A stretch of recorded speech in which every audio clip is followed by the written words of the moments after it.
When I broke up with my high school boyfriend Dylan, he took it really hard. He spent about 2 weeks calling and texting me nonstop.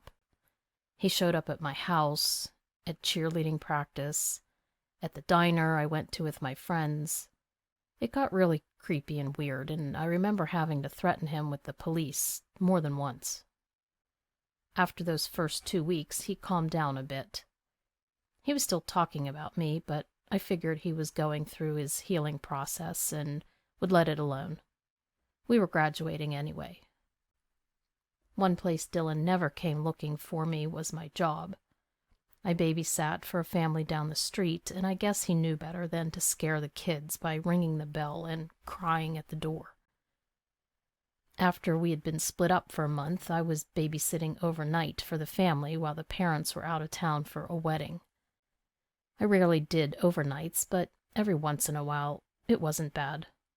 The kids were really good, and there were only 2 of them. I had just started seeing another guy, too, and so this would give me some privacy to talk to him on the phone while the kids slept. His name was Matt. We had met at a local college open house about 10 days back. When the kids settled down to bed, I went around the house making sure everything was locked while I was gabbing away on the phone with Matt. This call was weird, though. His voice sounded really low. I could hardly hear him. I had just finished turning on the porch light and double-checking the front door when I noticed that the back door was unlocked. Neither of the 2 kids nor I had been out there the entire evening. I told Matt about it, but he just laughed it off. He started teasing me about those movies where they say, "Oh, someone else is in the house." I tried not to think too much about it, but of course I couldn't help but worry that it had something to do with Dylan. We hung up shortly after talking about it, which bummed me out a little bit, but he said he'd talk to me again soon. As soon as the call was over, though, I started to panic a little. He really put those thoughts of horror stories in my head.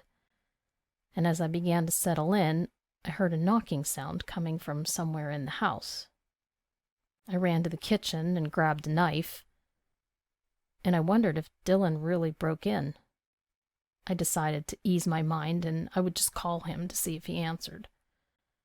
I dialed twice, but no answer. That's when I heard another noise, this time coming from the basement. I'd never been down there, so I was afraid to even open the door. I wouldn't even know where to go look. Then I heard scratching and a dragging noise. It sounded like something slowly dragging along the floor. It was heavy, whatever it was.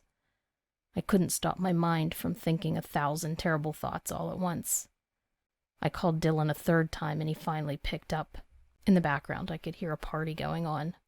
"What the hell do you want?" he said angrily. Before I could answer, I heard footsteps on the other side of the door coming up the stairs. My voice was paralyzed, and I could barely make out a gasp. I heard Dylan's voice on the other end of the phone. "Cindy? What's going on?" I couldn't think. All I knew is that it wasn't my ex playing tricks on me. Within seconds, the door flew open, and I jumped back, dropping my cell phone. Standing there, holding an axe, was Matt. The last thing I heard was my ex on the phone, screaming my name.